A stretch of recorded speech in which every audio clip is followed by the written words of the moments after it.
क्या आप जानते हैं कि सनातन धर्म में एक ऐसी भी एकादशी आती है जो साल में नहीं बल्कि पूरे 3 साल में सिर्फ एक बार आती है।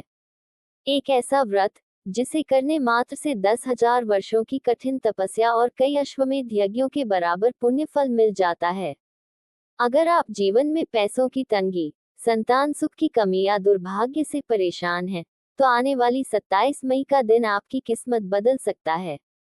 आखिर क्यों यह एकादशी इतनी दुर्लभ है और इस दिन कौन सा एक गुप्त काम करने से भगवान विष्णु स्वयं आपके घर चले आते हैं?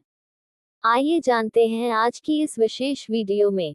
नमस्कार दर्शकों, स्वागत है आपका आपके अपने पसंदीदा चैनल धार्मिक कहानियां 2.0 में। मैं हूं आपकी होस्ट और आज हम बात करेंगे पुरुषोत्तम मास यानी अधिक मास की सबसे प्रिय एकादशी पद्मिनी एकादशी के बारे में। अगर आप चैनल पर नए हैं तो ऐसी ही दुर्लभ और ज्ञानवर्धक पौराणिक कथाओं के लिए हमारे चैनल को अभी सब्सक्राइब कर लें। दर्शकों, साल 2026 में पद्मिनी एकादशी का व्रत 27 मई दिन बुधवार को रखा जाएगा। पंचांग के अनुसार तिथियों का समय कुछ इस प्रकार है।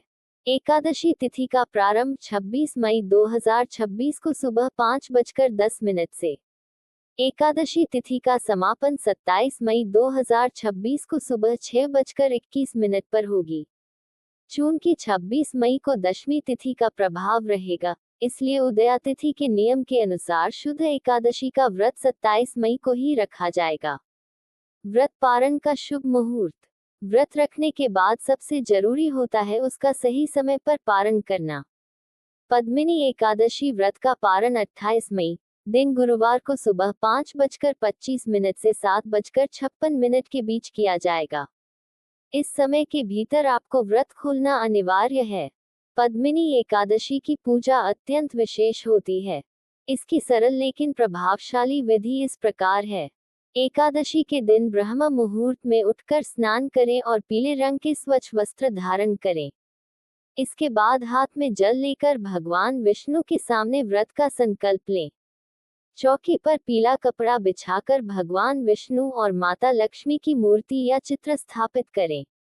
भगवान को पीले फूल, पीला चंदन, अक्षत और ऋतुफल अर्पित करें। याद रखें, भगवान विष्णु की पूजा में तुलसी दल, तुलसी के पत्ते जरूर चढ़ाएं, इसके बिना पूजा अधूरी मानी जाती है। इस एकादशी में रात के समय भजन कीर्तन या विष्णु सहस्रनाम का पाठ करते हुए जागरण करने का विशेष महत्व है। शास्त्रों के अनुसार यह एकादशी अधिक मास मलमास में आती है, जिसे भगवान विष्णु ने अपना नाम पुरुषोत्तम दिया है। इसलिए इसे पुरुषोत्तमी एकादशी या कमला एकादशी भी कहते हैं।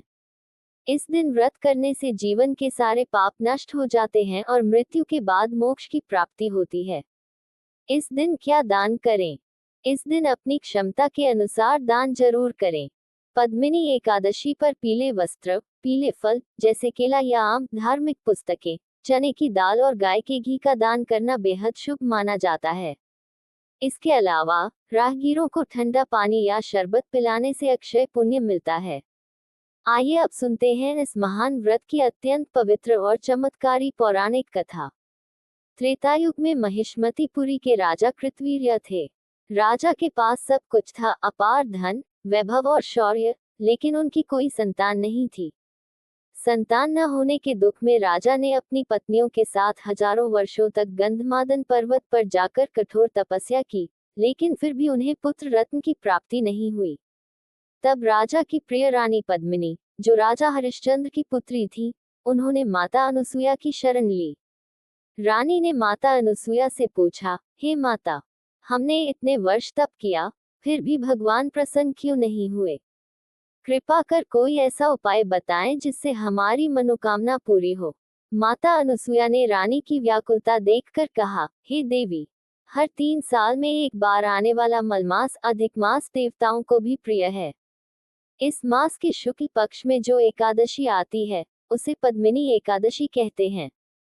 यदि तुम इस दिन निराहार रहकर रात्रि में जागरण करते हुए भगवान विष्णु की आराधना करोगी, तो तुम्हें अवश्य ही प्रतापी संतान की प्राप्ति होगी। रानी पद्मिनी ने माता अनसुया के कहे अनुसार पूरी श्रद्धा और नियमों के साथ पद्मिनी एकादशी का व्रत किया। उनके इस कठिन व्रत और निष्काम भक्ति से भगवान नारायण अत्यंत प्रसन्न हुए और प्रकट होकर वरदान मांगने को कहा। रानी ने बड़ी नम्रता से अपने पति के लिए संतान का वर मांगा। भगवान विष्णु के आशीर्वाद से रानी पद्मिनी के गर्भ से एक अत्यंत बलशाली पुत्र का जन्म हुआ, जो आगे चलकर कार्तवीर्य अर्जुन सहस्रार्जुन के नाम से प्रसिद्ध हुआ। वह इतना शक्तिशाली था कि उसने लंकापति रावण को भी युद्ध में पराजित करके बंदी बना लिया था। तभी से इस व्रत को संतान प्राप्ति और सौभाग्य का सबसे बड़ा व्रत माना जाता है। तो दर्शकों, ये थी 3 साल में एक बार आने वाली पावन पद्मिनी एकादशी की महिमा। अगर आप भी भगवान श्रीहरि की असीम कृपा पाना चाहते हैं, तो इस बार 27 मई को यह व्रत जरूर रखें या कम से कम इस कथा का श्रवण जरूर करें। आपको आज की यह वीडियो कैसी लगी, हमें कमेंट बॉक्स में जय श्री हरि विष्णु या ओम नमो भगवते वासुदेवाय लिखकर जरूर बताएं। अगर कहानी पसंद आए हो तो वीडियो को एक प्यारा सा लाइक दें, अपने मित्रों और परिवार के साथ शेयर करें और हमारे चैनल धार्मिक कहानियां को सब्सक्राइब करना बिल्कुल न भूलें। मिलते हैं अगली एक और दिव्य कहानी के साथ, तब तक के लिए धन्यवाद, नमस्कार।